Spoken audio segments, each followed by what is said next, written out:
తదుపరి కర్కాటక రాశి.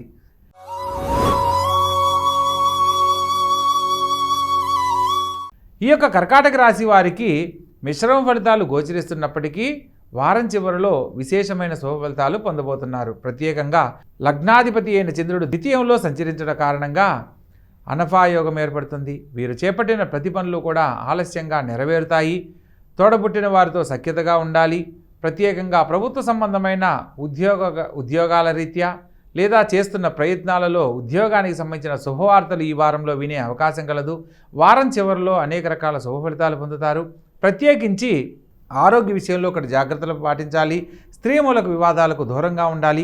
ధన రుణ సంబంధమైన విషయాల్లో కొంత ఇబ్బందులు ఎదుర్కొనే అవకాశం ఉంది కాబట్టి ప్రతి పనిలో కూడా ఆలోచించి నిర్ణయం తీసుకుని ముందడుగు వేయాలి. కానీ మీ యొక్క ఆత్మస్థైర్యమే మిమ్మల్ని గొప్ప ఉన్నతమైన వ్యక్తులుగా తీర్చిదిద్దుతుంది. అదేవిధంగా ప్రభుత్వ సంబంధమైన ఉద్యోగం కోసం ప్రయత్నం చేస్తూ విఫలమవుతున్న వారికి లేదా ఉద్యోగం లేదని బాధపడుతున్న వారికి ఉద్యోగరీత్యా కొంత శుభవార్తలు వింటారు. మీకు వచ్చిన ఉద్యోగం మిమ్మల్ని ఎంతో ఆనందపడేలా చేస్తుంది. కుటుంబంలో శుభకార్య ప్రయత్నాలన్నీ అనుకూలిస్తాయి. ప్రత్యేకంగా నూతన కార్యక్రమాలను చేపడతారు. విందు వినోద కార్యక్రమాల్లో పాల్గొంటారు. నూతన వ్యాపార ప్రయత్నాలకు సంబంధించిన ఆలోచనలన్నీ మీకు అనుకూలిస్తాయి.